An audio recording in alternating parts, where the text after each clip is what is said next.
got a little we're starting to get here on on the office assignment here. I went with black paint. We're going with a little bit of a black leather look, as you can see with the chairs. So we'll see how that goes for me. But just ignore the tape back there and all that stuff. We're going to get through this.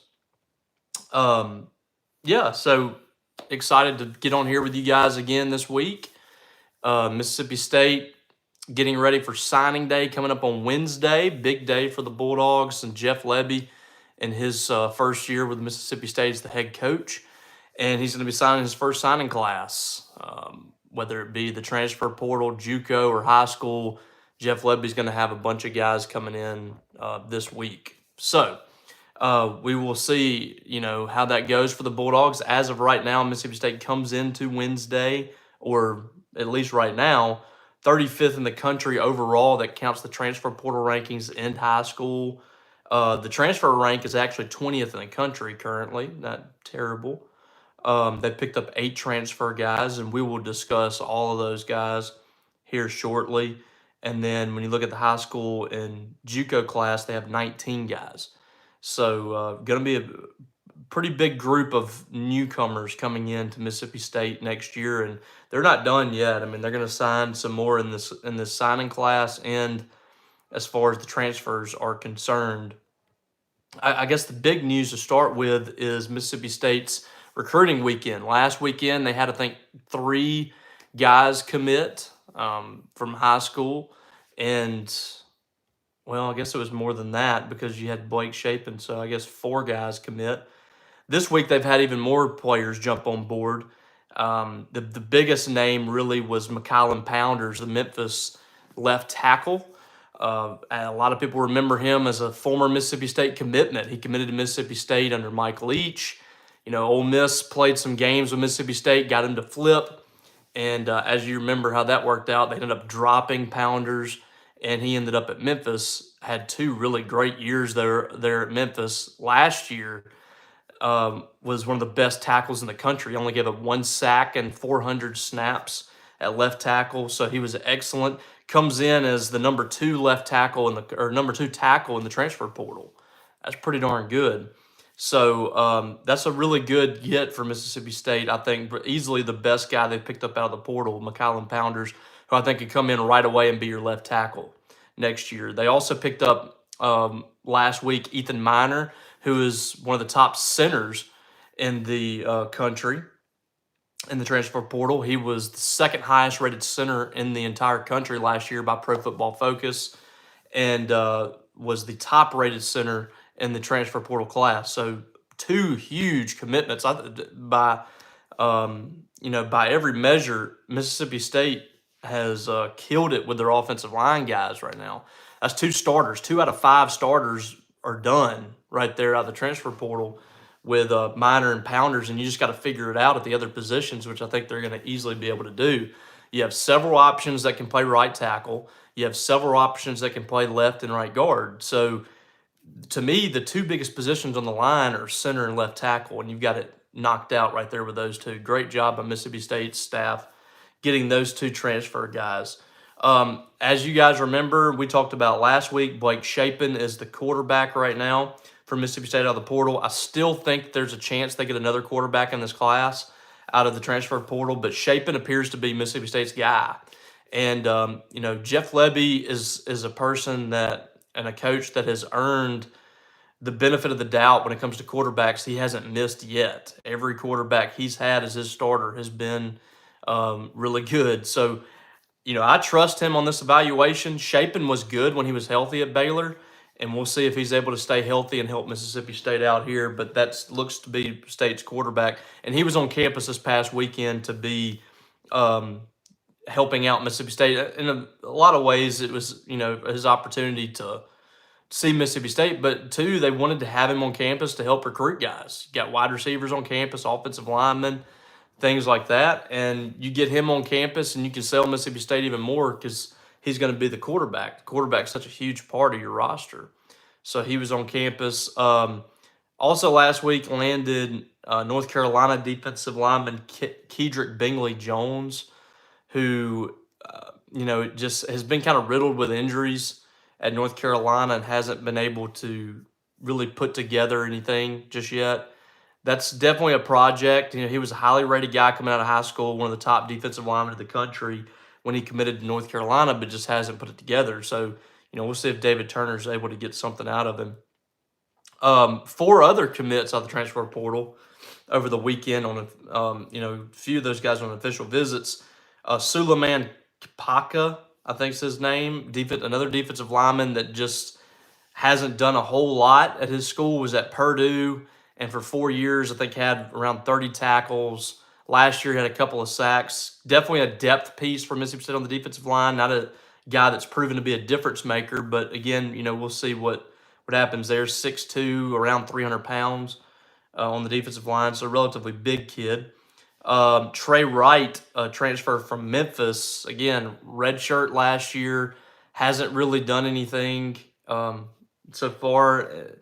A little bit, just an unproven guy. And Matt Barnes has the relationship with him, Mississippi State's co-defensive coordinator and the safeties coach. We'll see what they can get from him, but not a guy that Mississippi State had to beat off a lot of teams for. And then State got the two Ball brothers, Cameron and Justin, tight ends. One of them, Justin, coming from Vanderbilt. He's an older guy, a guy that's played in a lot of ball games in the SEC, started every game last year for Vanderbilt at the tight end, and it has 1 year left and will provide some really good depth for Mississippi State. And then Cameron started last year as a redshirt freshman at Buffalo. So you got two guys that have a little bit of experience in college playing the tight end position that have come in. And then whenever you're looking at the guys that committed while on campus this weekend, State followed up a good week last week with Michael Van Buren and Mario Craver and San Francisco McGee. They get a few more commitments this week. And one of the guys that committed was a defensive lineman from Gulfport, and Kai McClendon, guy that had gotten some looks at offensive line early on, but has become a really interesting prospect at nose tackle and was named to the Mississippi roster for the Mississippi-Alabama game and really performed well, was a guy that was really opening up a lot of plays for those outside defenders and drew a lot of praise from the coaches. So I think that he's going to be definitely a project, but a guy that I can look down the road and say, this guy turned out a lot like Cameron Young, who came in late in the process, and he was a late addition to the class for Mississippi State, was a multi-year starter, an NFL draft pick, and I think he's going to play for a long time in the NFL. Kai McClendon has that ability, 6'2", closing in on 300 pounds. He's already the same size as Suleiman Kipaka, and I think that he has a chance to be a good player. So not a guy that I think is going to help you right away. I think it's going to take a little bit to get him in the game, but we'll see if he's able to help Mississippi State out in a couple years. State also got a commitment from East Mississippi linebacker Marcus Ross, was the team's leading tackler this past year, 77 tackles on the national champion runner-up team. On the year, had a really good season, hard-hitting guy, 6'3", 215. I think he can help Mississippi State next year at linebacker, and they need bodies right there next season. Also, commitment from Taylor High School safety Cyrus Reyes, who was a Memphis commitment. High IQ kid, really smart guy. We'll see what they're able to do with him. He, again, a couple of guys on this commitment list you haven't had to beat a lot of teams for. So Mississippi State's got to start upgrading this talent on the defensive side of the ball, and they're leaving a lot to be desired on defense right now. There's not a ton of difference makers for this team on defense. They did get, I thought, two bits of really good news that came from the defensive side of the ball from commitments. Tyler Woodard reaffirmed his commitment to Mississippi State, was really getting pushed by Tennessee and Arkansas late in the process. I think that's going to end up being a really good commitment for Mississippi State at the safety position. A guy that had a really good season for EMCC, former Mississippi State commitment, ended up going to junior college. He ends up back at Mississippi State in the end and had a good year, as I said. So, that I think that was good for Mississippi State to be able to hold on to him after the push that he got from some teams late in the process. And also, same thing for Terrence Hibbler, the defensive lineman from Holmes County High School. Uh, he came out with a graphic on actually about 30 minutes ago on Monday night that he was reaffirming his commitment after taking his visit to Mississippi State. I think he's got a chance to be a long-time starter for Mississippi State and eventual NFL guy if he stays on his path. 6'3", 285, had an incredible year this year. He's getting ready to play in the Army All-American game tonight over in Texas. So great to keep him on board and have a difference maker there on the defensive line. I think it wouldn't shock me if he was a guy that could help you out next year. All right. So with that said,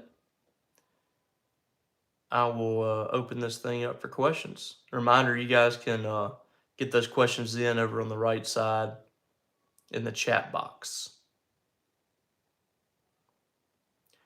John Actual, I've noticed 247 has downgraded a few of our players today. What's the technical reason for that? I haven't looked at it. You'd have to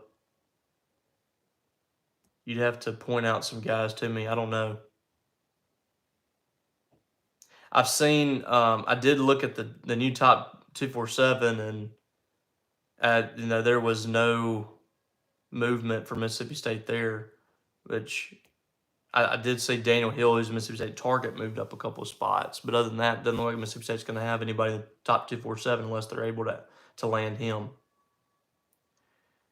Todd Jones, do you look for State to get several defensive players on the second portal after the spring? Yeah, I mean, they're going to have to. They've got to rebuild the secondary. They got to add some guys on the defensive line as well. There's a lot of work to do before this team can really feel good about what they got on the defensive side of the ball. And there's not a lot of optimism there at this point. I mean, they've lost a lot of guys. They lost some guys to the portal, lost some guys to graduation. They've got to be better. So there's a lot of work to do over the next couple of months. But yeah, I mean, they do have a shot in the spring and early summer, I guess, to improve their portal haul there, and there's going to be more guys enter that I think they're going to be in the game for. So we'll definitely be on the lookout.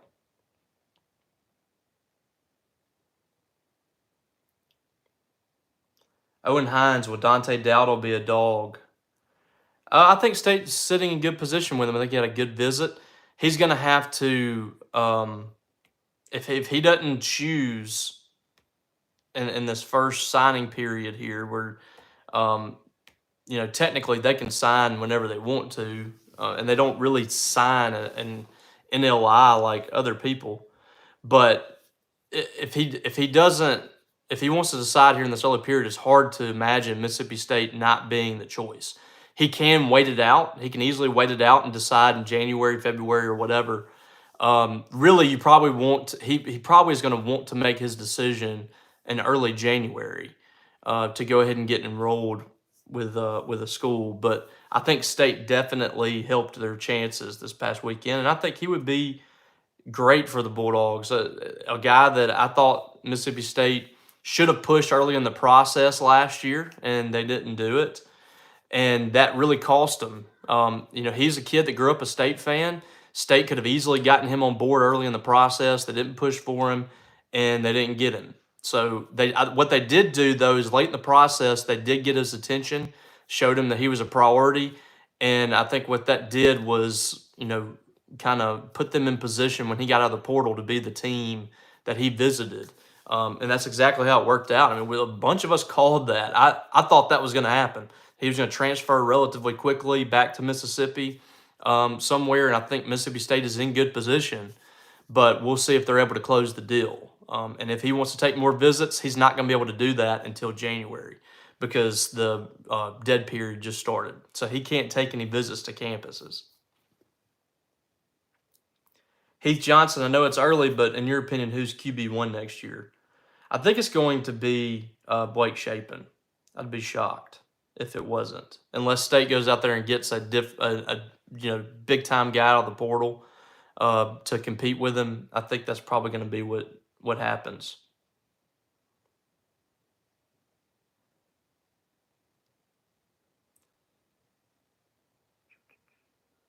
Dirty 808.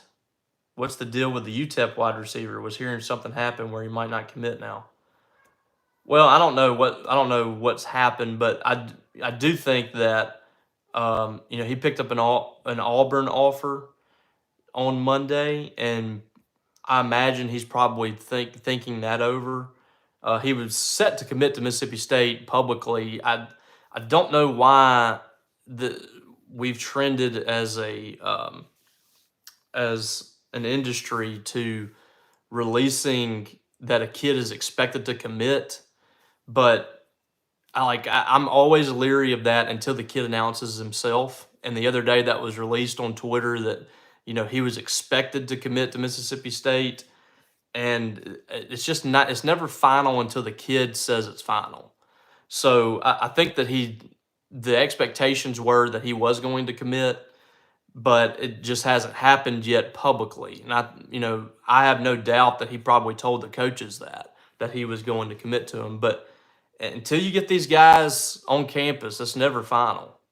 So, we'll just have to wait and see on it. I imagine this Auburn offer has probably muddied things up a little bit. So we'll see if State's able to win that battle. Bryce Hall, am I the only one who wishes people would ease on the transfers? Lebby is just now coming up on a month of being here, and the program had been obliterated, so we can't exactly be picky. Yeah, I mean, you're not going to get an influx of elite guys out of the portal right now because you don't have that kind of clout. Your team's in rebuilding mode. You have a brand new head coach. You just don't have the ability to go out there right now and go get whoever you want. So, yeah, I mean, I think people do need to step back a little bit and kind of have, realistic expectations. But it doesn't seem like they're really on the right guys right now defensively. They're getting in the game with some really good offensive pieces. Defensive side of the ball has been a struggle. So, they need to shoot for some higher stars, and if they can't get them, then so be it. But right now, it's leaving a lot to be desired.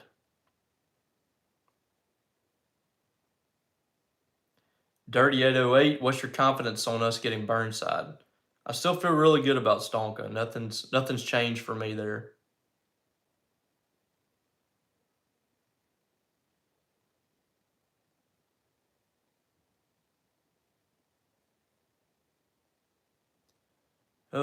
Let's see, a lot of stuff about Ole Miss.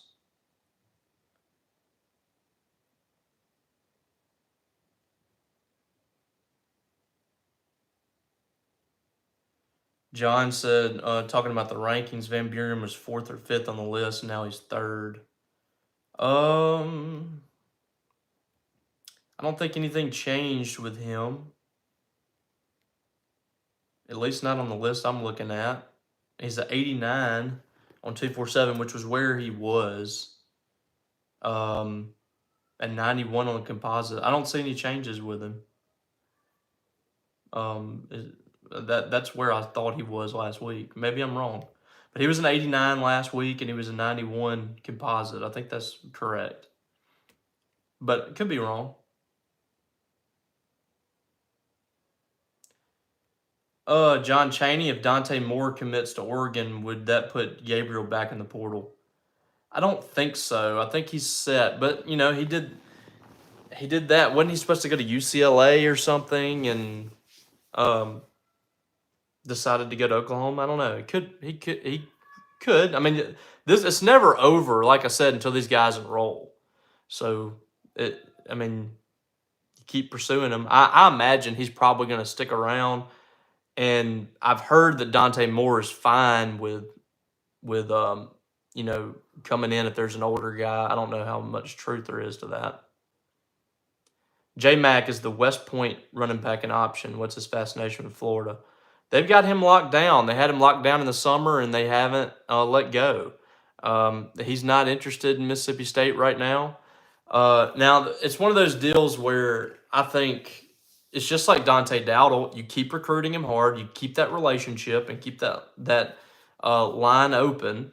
And if he enters the portal, which I think is a high probability if we're looking at Mississippi kids going out of state, and when there's coaching changes and things like that, I mean it's a high probability he's going to transfer no matter what, because that's just the nature of where we are in college football. But especially a Mississippi kid, sometimes it's a bit much to be that far away from home.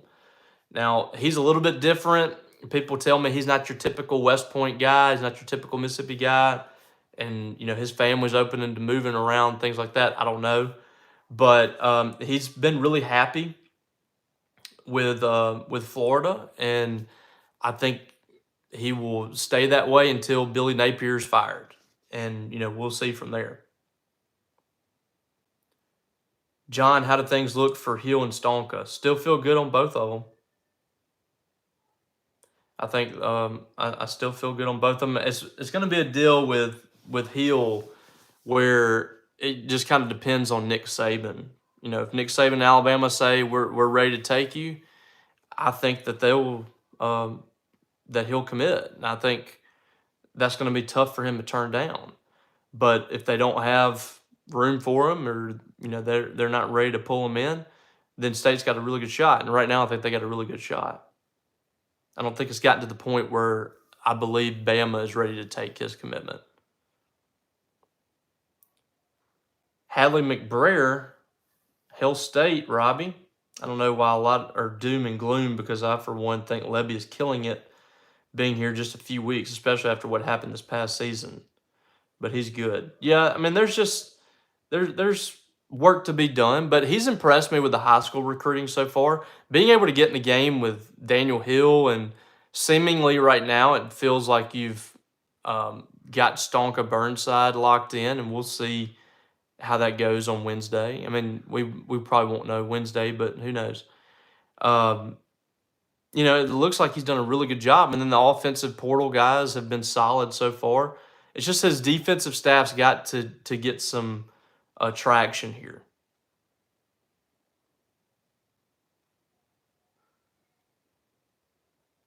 I'm not answering that, Steven. I'm not reading your question.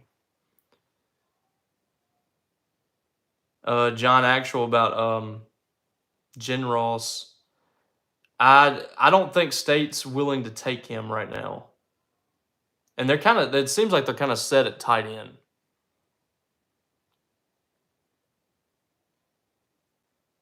Mac J, the UNC transfer and Purdue transfer will be key. We needed that depth.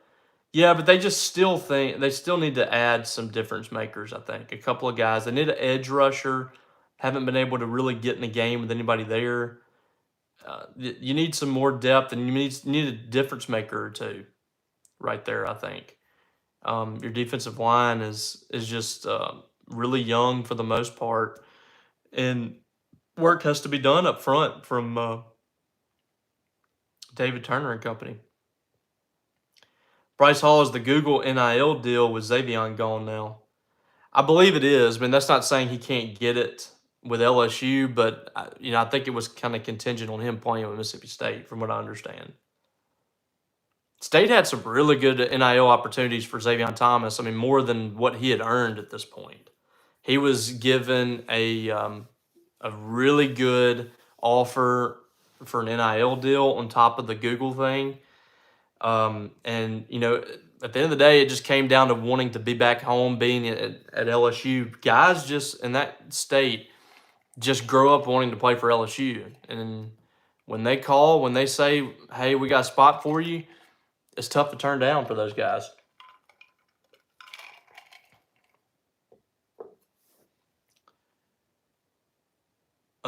Jim Cockerham. Defensive staff were late to be hired, probably hurt on defensive side of the ball. I mean, maybe a little bit, but I mean, they've been hired for over 2 weeks now. John Chaney, are you surprised that Lebby didn't bring some Oklahoma players and coaches? He tried. The Oklahoma locked those guys down. That was kind of the issue there. I thought he might be able to get in the game with a couple of Oklahoma guys, but as far as recruits, and they just haven't been able to gain any traction.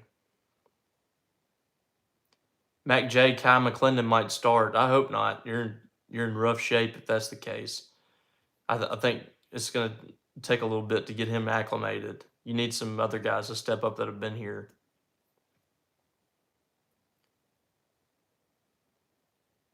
Todd Jones, if you haven't seen Calvin Dinkins lately, that is a man ready to play football. Yeah, he would have helped this year.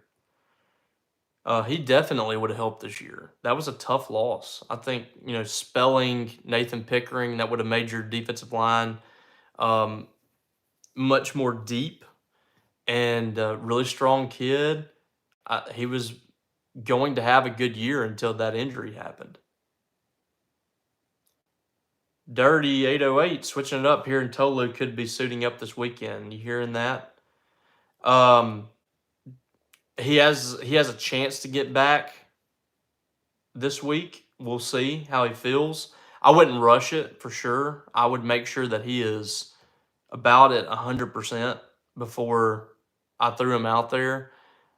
It would be nice to get him in the ball game before you get into SEC play, just to have a chance to knock some rust off. Yeah, playing Rutgers, that's not going to be an easy ball game. That would be a good game to get him back if he's ready. If he's not, then wait another week, and he should be ready for Bethune-Cookman. I'd be shocked if he's not ready before the start of SEC play. I think one of these next two games he will return. And it would be nice for State to get him in there, like I said, and knock off some rust, have him ready for SEC play 100%. And at that point, it's game on for this Mississippi State team if he can do that.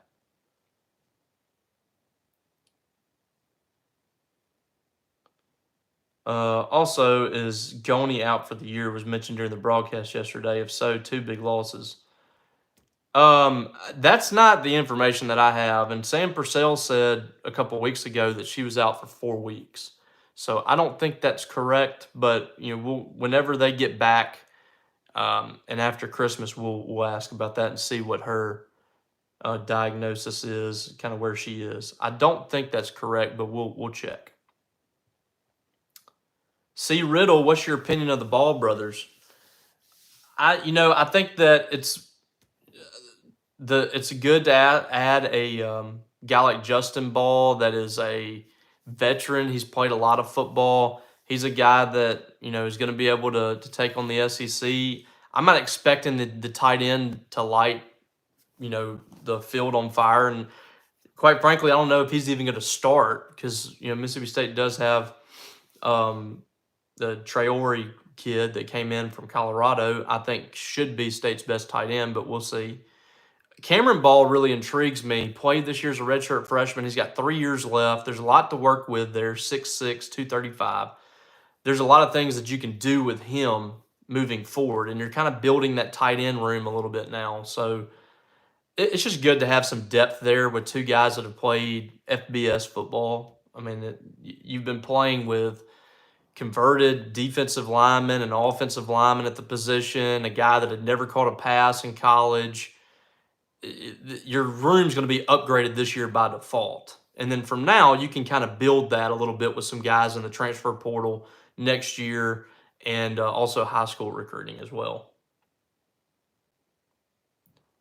Dan Glenn, is Hutzler with us now, or is he still with Bama? Do you think that's hurting the defensive recruiting?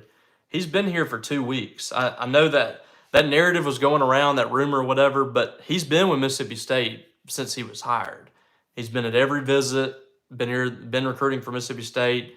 I see people that are kind of upset about his Twitter not being changed or whatever. I totally get that. I'm not sure what the issue is there, but he has been recruiting for Mississippi State at the visits. He's been on campus. He's been in Starkville, so I don't think that's hurting at all.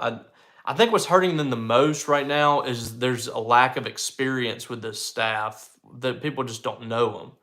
I mean, Hutzler has been known in the recruiting circles with Alabama and Ole Miss and Florida and people like that. But as a defensive coordinator, there's just not a lot of trust in him right now. He hasn't done anything to to prove himself. So the track record isn't there.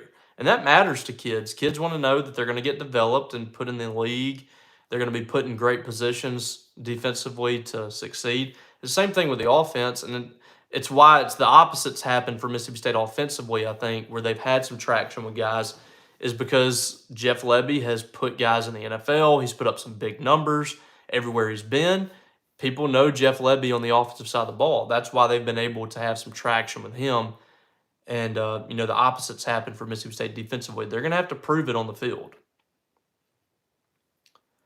Hadley McBrayer, so is Norwell White transferring or not? That one confuses me because I, for one, would still take him. I mean, yes, he's ran his mouth, but he's still a kid, and I probably said worse at his age. I don't personally believe he's transferring. I think that he might have gotten emotional the other night, and he tweeted out that he was transferring and then deleted it like a few minutes later. So, I personally don't buy it. I think that was just an emotional post that he made, and it seems like things have calmed down there for him. Dan Glenn, is DJ Ugalele still in the mix? I don't think so, but who knows? He was at Florida State this past weekend, did not visit Mississippi State, so his return interest in Mississippi State has not been public. But, Florida State has been the one that's been mentioned the most with him. It looks like that could be where he lands, but we have not seen a decision as of yet. Robbie, in baseball for CL, I think that's what it says.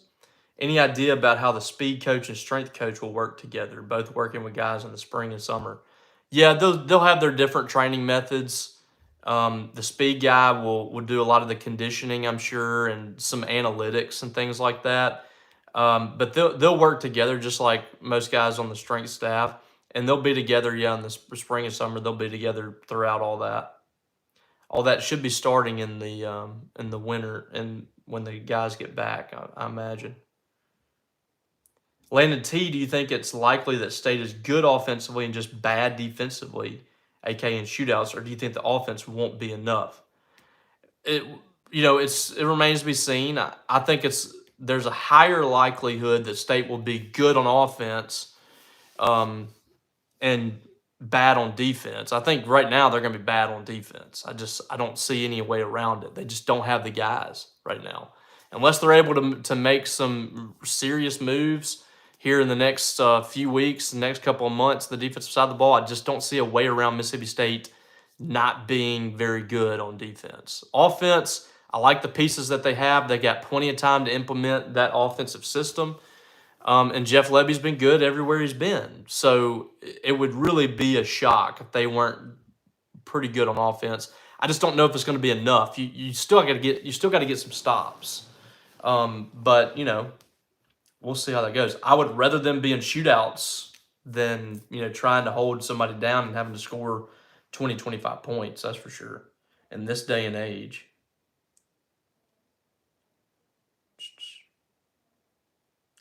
John, actual fans want the same thing. I think we need to hit on some of these all or nothing hires as well. Yeah, they really do need to get this one right, I think. They just had way too many coaches here in the last few years, and it's just fluctuated so much. They got to figure this out. They got to get a coach that stays here a while, that builds a program, does what Dan Mullen did to really stabilize Mississippi State again. Heath Johnson, the portal is running and ruining college football, isn't it? It's not great. This isn't fun to me. I don't like the fact that we don't have teams and players that we can get attached to and that stay around for a while and fans really get a chance to enjoy. I don't like the constant change. Myself, and I'm all for these guys having more opportunities and things like that, but the NIL stuff is out of control. Teams are just buying players left and right. Players are leaving rosters, and you're having to turn over rosters year after year. I just don't like the instability there. It hasn't really hurt college football from a money standpoint and a rating standpoint, but for me, it's just made me like there's more times now that I kind of check out than ever, just because it's just too much. I mean, every second somebody is entering the portal or committing somewhere, and it's just it's a lot of news. It's great, but you can't get in a rhythm. Everybody's kind of fluctuating. There's going to be a lot of highs and lows for programs, I think. Dirty 808, do you think Lebby had issues getting defensive coaches? I was really expecting a well-known name. I think so. I don't. There's no chance. I think that Hutzler was his top choice.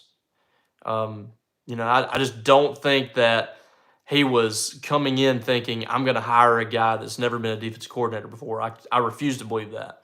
And some of these other guys kind of the same way. I mean, I just don't think that these were his first choices, which that's not uncommon. I don't want to alarm anybody. This is a first-time head coach. Dan Mullen was the same way when he came in. It's just tougher to pull some of those, sitting defensive coordinators or big names when you've never been a head coach before, and these coaches don't really know what you're capable of. So I think he's going to have to prove it on the field. And, if it doesn't work out on the defensive side of the ball, next year he can take a bigger swing, I think.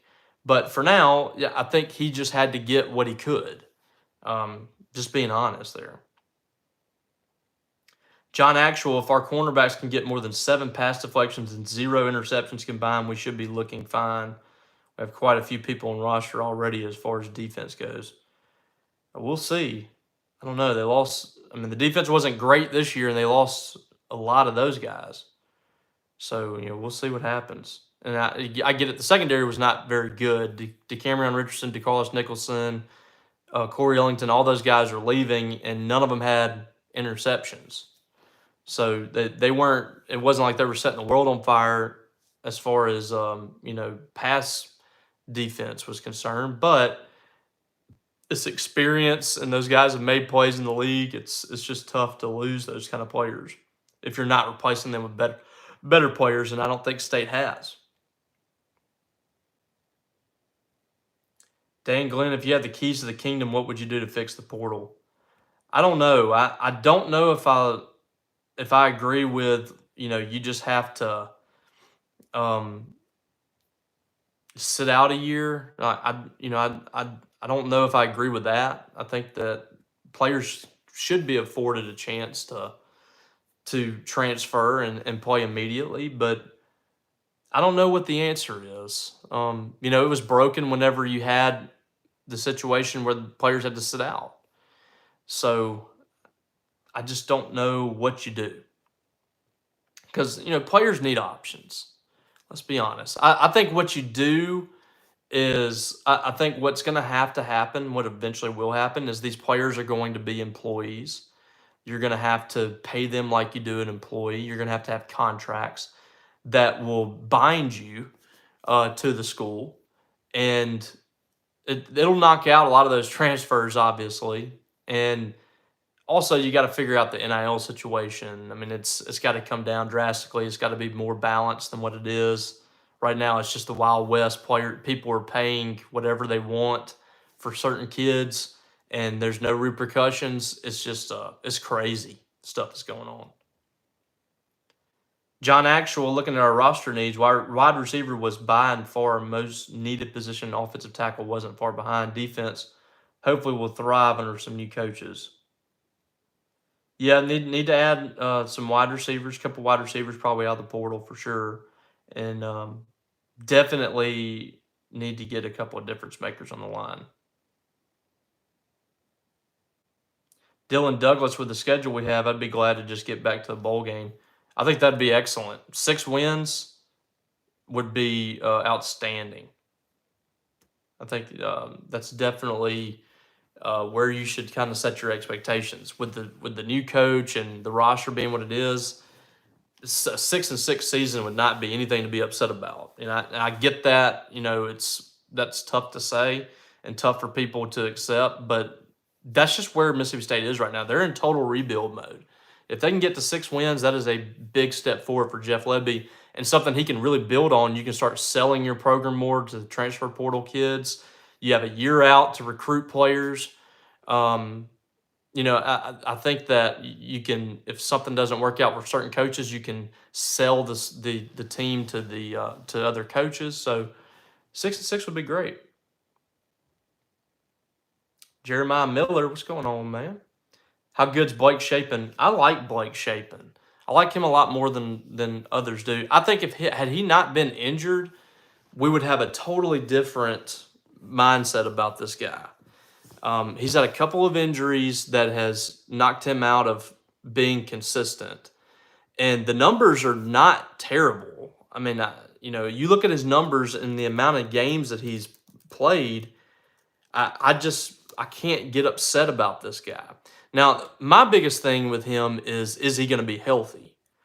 Because that's a big question mark. He's been hurt a couple of times, and we just don't know if that's going to be the case. But when you look at what he's done, when he's been healthy, he's completed 64% of his passes.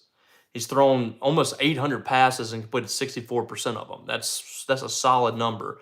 5,500 yards, 36 touchdowns and 13 interceptions. His touchdown interception ratio is not bad. So, I can't get upset about this guy. I think he can be really good in this offense. And he's mobile enough that he can tuck it up and run if you need him to do that. I think he's going to be good. I really do. I think, and he throws a good deep ball, which is pretty much required in this offense. This could be a good fit for Mississippi State, and you just need to keep him healthy, which is why they probably need to bring in another quarterback out of the portal just in case. John Chaney, are our portal players committed to other teams? I haven't heard anything. Yes, several have. We saw DeCameron Richardson commit to Ole Miss today.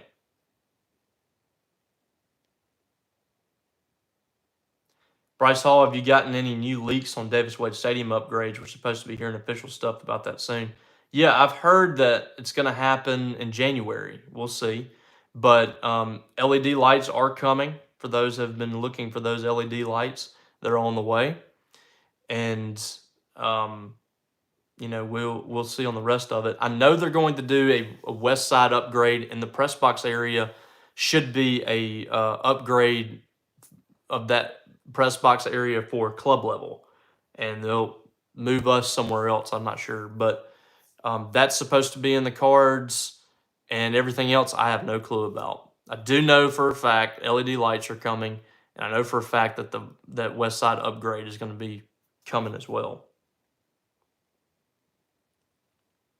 Dirty 808, thoughts on Barbada Houston? I could see that working out perfectly, to be honest with you. I just didn't think his offense was a good fit for Mississippi State first and foremost, and then for the SEC. Just didn't fit what you run in the SEC against these defenses, and we were really fooled by it. I thought that he was going to be able to be kind of a chameleon a little bit, and he was not. I think at Houston it could work. He's been a good offensive coordinator elsewhere. It just didn't work for Mississippi State. Scott Prim, what's the story on Rufus Harvey? Rufus, from everything I've heard, is not medically cleared, especially for Mississippi State.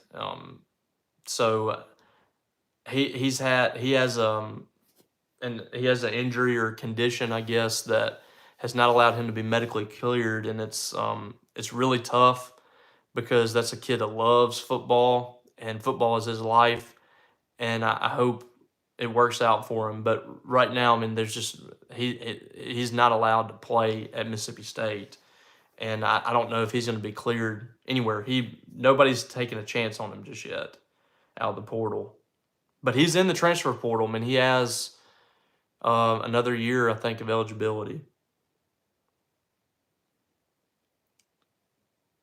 Big Mix, Robbie, how's it going? Going good, man. Hopefully I can get some chili here in a little bit. As far as NIL, what's one of the most outrageous deals you've seen for a non-QB? There's a wide receiver out there that I know. I won't mention any names. They got an offer for $750,000, and he had not really, in my opinion, he had not really done enough to get that kind of money.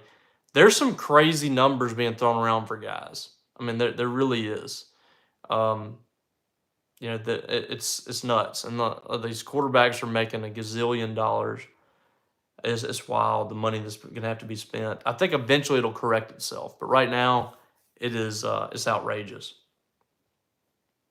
Jeremiah, I think we can land KJ Jefferson, seeing he entered the portal.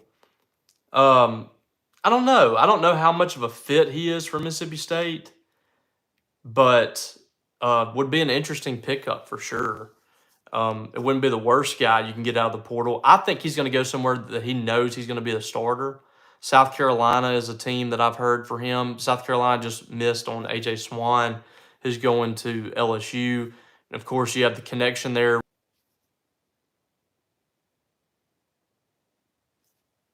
Am I back on? Lost my connection there for a second. Okay. All right. Anyway, I think my phone's going dead, and that's probably hindering the connection here. So I guess we'll shut it off from there. We got a good talk in, though. If you guys missed any of this, this is going to be back on this YouTube channel. You can watch it back in its entirety right after we finish. So you can go back and watch it if you missed any of it. But I appreciate you guys joining. Hope you guys come back next week. We'll have some more talk about the recruiting class, obviously. Big time week ahead for Mississippi State. In 2 days, the recruiting class will be signed, and we'll see where everybody ends up. A couple of guys like Daniel Hill and Stonka Burnside will not announce till January, so that's something we might have to wait out. I have a feeling we'll probably know for the most part where those guys are going, but we'll have to wait for that. January 3rd, I think, for Stonka, January 6th for Daniel Hill, so we'll see. And then there's more transfer portal decisions to be made, so tons of news still coming. So make sure you're tuned in here and also on the website and on Thunder and Lightning. Come check us out over there as well. All right, guys, have a great week.